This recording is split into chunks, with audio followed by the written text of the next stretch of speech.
So Forrest Jones is with us tonight, and we really appreciate that he has joined us and is going to share all of this wonderful, uplifting information that he's worked so hard on. He taught history and world geography for 10 years, was a school principal for 12 years. He is currently the Director of Administrative Services for Salem City Schools. He was a finalist, and he explained what this was, for the 2018 Bloody Scotland Pitch Perfect International Crime Writing Festival Contest. That just rolls off the tongue. Set in Belfast, Northern Ireland, his short story, Whatever You Say, Say Nothing, was shortlisted for the 2019 Fish Story Short Story Contest. He has a book agent and is currently working on his first adult thriller. So lots of things going on with Forrest Jones, but we appreciate that you're going to tell us more about William Dabney and what he went through. So Forrest, it's yours. Thank you, Fran. And I just want to say thank you to the Salem Historical Museum. I really appreciate being able to share Mr. Dabney's story. I was telling Fran earlier that anytime I get to talk about this gentleman, it is just an honor because it was just so much fun being able to talk with him and to get his story. I have a few goals. You can tell I'm a former teacher, a few objectives, and I'm going to tell you what those are. Number one, I want to tell you exactly how this essay happened, how it came about. It's a pretty neat story, and I think you all will be interested in that. I also want to give you Mr. Dabney's own words. There is a book called Forgotten that is by an author named Linda. I'm going to mess up her last name. It's Heverow, I believe, Linda Heverow. Forgotten actually told the story of the 320th Battalion that Mr. Dabney was a part of. But what's interesting in it was in the book, and I read it, it was a wonderful book. There were only about probably 2 pages about Mr. Dabney. So I was always interested in more of what he did, which I'll talk about a little later. And then 3, my takeaways. What did I get out of this? What do I think people need to get out of his story and what Mr. Dabney talked about? So those are the 3 goals of the night. Fran's been very generous to give me a good amount of time. And then last, we definitely want to hear questions. If you guys have questions at the end, anything that that kind of sparks your interest after I present, that would be fantastic. So a little bit about me.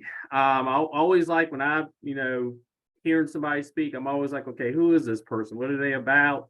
Where do they come from? A little bit about me. The picture that you see on the screen is of Andrew Lewis Middle School, and that is basically my second home. I went to school there back in 1983. I ended up teaching, which I'll talk about in a little bit. And again, I moved into my current position after being a teacher there, an assistant principal, and a principal for 22 years. 1983 was when I started Andrew Lewis Middle School. I was in the first middle school class ever, because before 1983, if you remember, if you're from Salem, Andrew Lewis was a junior high. So in 1983, I was the first 6th grade class that walked through the halls of Andrew Lewis Middle School. I'm a 1990 Salem High School graduate, very proud Spartan. And my years at the high school were, fantastic with some wonderful teachers. I went to Roanoke College, I went to Hollins, I went to Radford and Virginia Tech. I tell people all the time that I feel like I was in college until I was like 35 years old, because I actually was taking classes throughout my older years. Some of you may know this name, Buddy Ward. If you do know this name, you're a lucky person. A lot of people ask me, why did you get into teaching? How did you get into teaching? What was the reason? Interestingly enough, both of my parents were teachers. My dad taught math for many years. My mom was a reading teacher for many years. I did not want to be a teacher. I did not want to follow in their footsteps. I was going to do something else until I had Buddy Ward, who was my 7th grade social studies teacher. He was magnificent. He was one of the best teachers I've ever had through middle school, high school, college. He was the reason why I wanted to become a social studies teacher. I wanted to be like Mr. Ward. So I credit him with a lot of what happened in my future because of how he was as a teacher for me. I ended up teaching world geography and history, and I taught history for 5 years, and I taught world geography for 5 years. I'll tell everybody I'm a history nerd. That's what I'm into. I love learning about facts and learning about people. So moving on to Mr. Dabney's story. This is one of the pictures that I got from one of his training activities in Tennessee. You can see the balloon, the barrage balloon right there. We'll talk a little bit more about what the barrage balloon is and what it was, but that's a good example of what they were doing in Tennessee, practicing with the barrage balloons. So Fran was asking me at the beginning, she was like, did you know Mr. Dabney? This is a very interesting story about how his story came about. I had heard about the barrage balloons, and I had read, of course, Forgotten, the book about the 320th Battalion. I remember, and this was back, I want to say in 2016, that my mother, who still lives in the area, was talking about this woman named Beulah Dabney, who she was friends with. And she kept talking about, you need to meet her husband. Her husband was at D-Day. Her husband is an incredible person. And I was like, oh my gosh, this is the man that I read about in Forgotten. So I asked her, I said, hey, is there any way that we could maybe get together with them and see if I could talk to him, if I could, interview him and get his story. So I was lucky enough that my mother set that up with his wife, Beulah. And in the fall of 2018, I was able to visit with Mr. Dabney. Actually, my brother, who shout out to Anton Jones, my brother who teaches at the middle school, we went to interview Mr. Dabney. And we talked to Mr. Dabney for about 2 hours. It was one of the most enriching 2 hours I think I've ever had in my life, just listening to him speak. And his wife was there. One of his sons was there as well. And Mr. Dabney, again, spoke to us for 2 hours straight, which was fantastic. After that, sadly, Mr. Dabney passed away in December. And like I said, that was really shocking. People ask me all the time, what kind of shape was he in? Did you see anything? I was shocked when he passed away, because when we talked with him, he was sharp as a tack. He wanted to tell a story. His mind was just remembering things just constantly from D-Day and his times during World War II. I will say he was probably moving a little slowly, but again, being 94 years old, that's going to happen. But we were truly shocked that he passed away 2 months later. I was extremely grateful that I was able to talk to him before he passed away, and I'm so happy that luckily we timed it well before it happened. One interesting story that I tell people is that we shared the same birthday. Mr. Dabney and I both were born on June 24th, and I always tell people I almost feel like I was meant to tell his story, which because we share that birthday and share that in common. So we all know COVID came about in 2020 and basically shut everything down. That was a very tough period, of course, with the schools, with life in general. So at that time, I had basically been sitting on this 2-hour interview for 2 years, not quite sure what I was going to do with it. I didn't know do I want to write a book? Do I want to write a children's story? What do I want to do with it?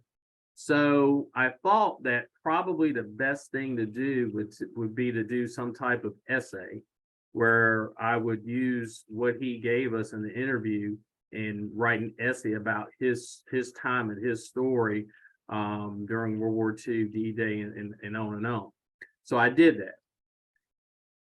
I don't know if anybody has ever transcribed an interview, but I tell people all the time that was probably the hardest part of this whole project, was just sitting down and actually listening to the interview and transcribing every single word that Mr. Dabney said.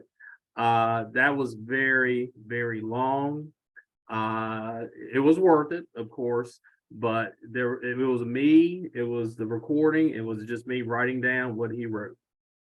I want to say transcribing it probably took, oh gosh, I want to say probably a month, because if you've never transcribed an interview, when you are listening to it, you have to pause it, you have to write down exactly what was said, and it's just a very, very time consuming thing to do.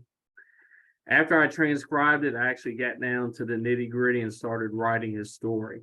The whole essay was close to about 4,000 words. And I'll be honest with everybody, it probably could have been a lot longer because I basically had to just pick and choose what I thought were the most important parts of his interview. His wife was there, Mrs. Dabney. She is still alive, Beulah Dabney. She's still living, and she was just fantastic. She welcomed us into her house with open arms. We really enjoyed her being with Mr. Dabney. She would add a few comments here and there. And Mr. Dabney, I was telling Fran, Mr. Dabney was a character. He loved to talk, had a great sense of humor. She would sometimes have to say, hey, don't say that, because he had one of those he did not hold back in his interview. So it was funny how she kind of had to keep him in check during the interview.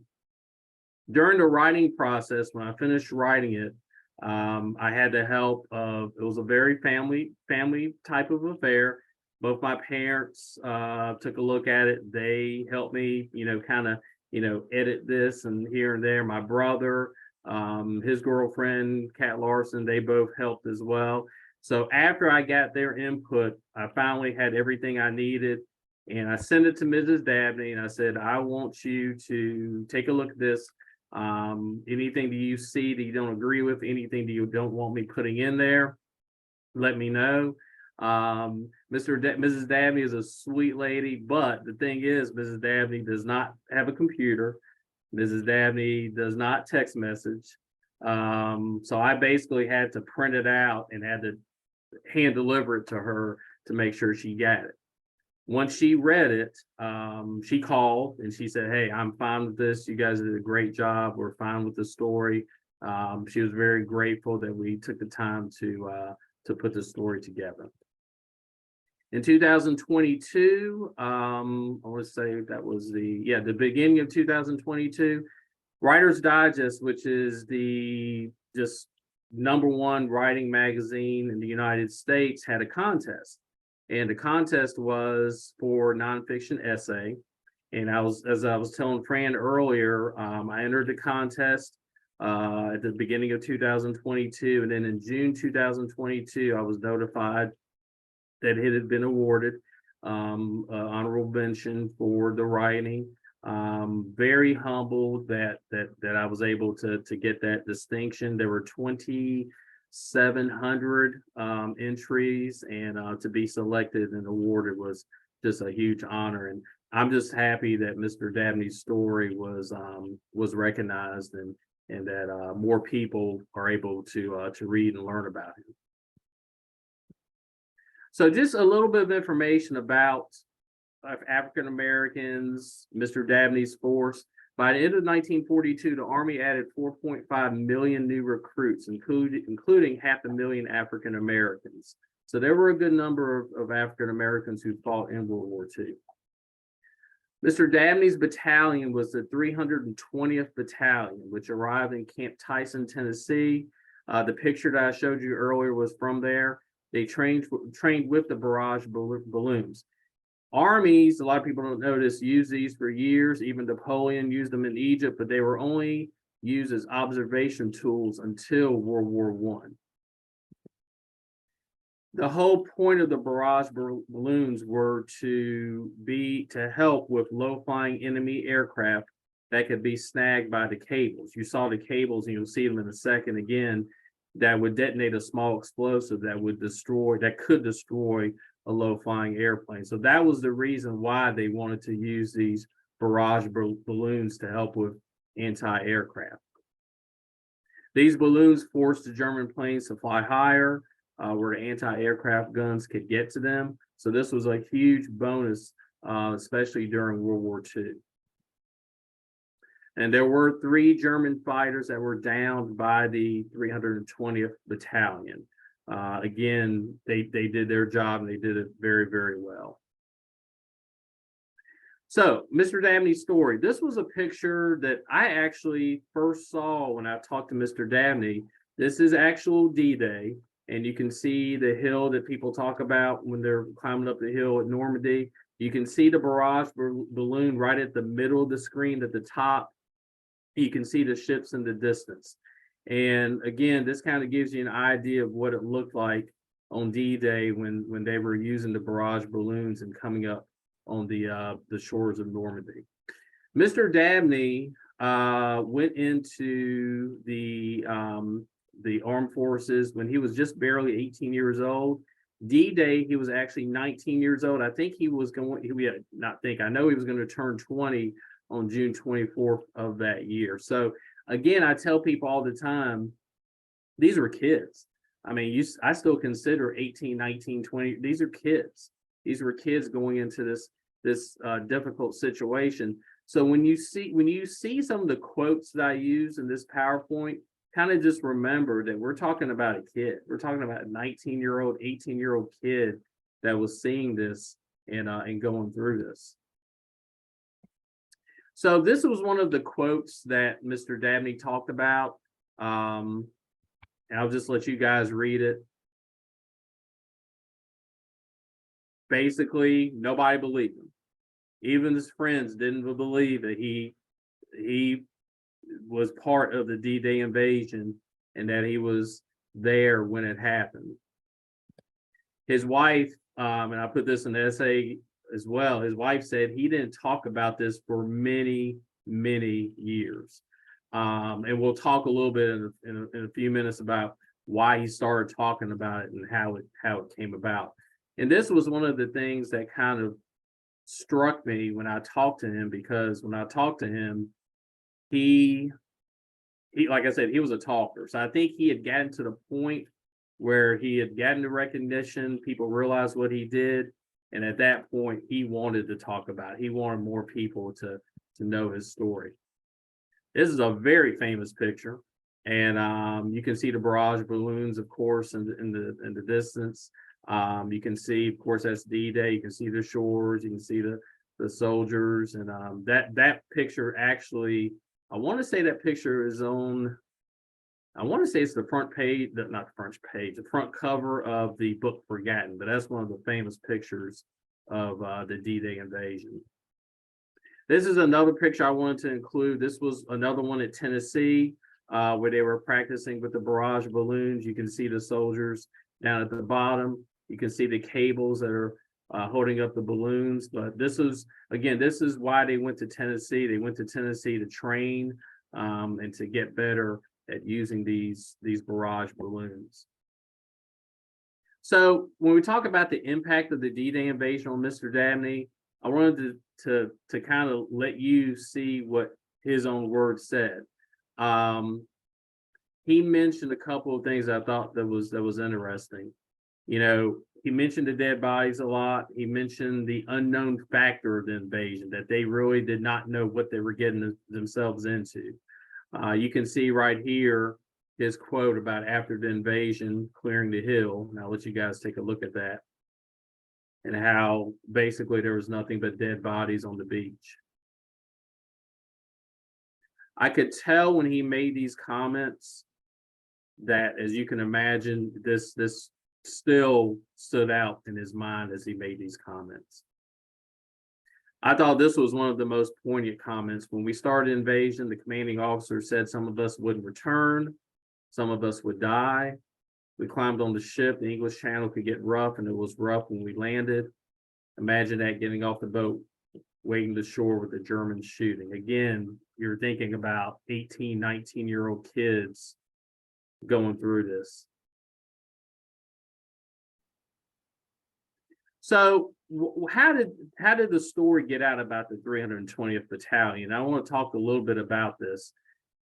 When I was a history major, when I went to high school and I went to college, there wasn't a lot of information about the battalion. And I'll be honest, I really didn't learn about them until I was out of school, because you didn't read it in the history books. There's a part in the essay where Mr. Dabney talks about being in France, receiving the Legion of Honor, meeting President Obama, meeting Tom Hanks. And he said Tom Hanks came up to him, and I included this in the essay. Hanks came up to Mr. Dabney and said, "I'm so glad to meet you." He said, "I had no idea what you all did and that you all were there." So you're talking about somebody that was in the movie Saving Private Ryan who did not know anything about Mr. Dabney. So in 2004, a gentleman by the name of Sam Wooten contacted Mr. Dabney. Wooten grew up in France, but he lived in the United States. Wooten's mother was French and his father was Black. Wooten had noticed that there were no Black soldiers that took part in the D-Day celebrations of Normandy, and he really did not like that. He wanted to do something about that since there were no soldiers there. Wooten and his mother decided that they would sponsor a Black soldier who was actually involved in D-Day. So Wooten called the D-Day Memorial in New Orleans, and there was a gentleman by the name of Colonel Swain who had worked with Dabney, and he knew Dabney and knew that Dabney was there at D-Day and what he did during that time. So in 2009, after all this happened, Mr. Dabney was presented with the Legion of Honor. This was on the 65th anniversary of D-Day. But again, to be honest with you, if Sam Wooten, I don't know what would have happened if Sam Wooten had not started this process, because Wooten was really the one that kind of got Dabney's name, into the limelight and got him over to France for the first time. But again, I want you to look at that date, 2009. You're talking about 65 years later that Mr. Dabney was finally recognized for what he did at D-Day. And I'm going to circle back to that at the end, because I think that has had a big impact on Mr. Dabney.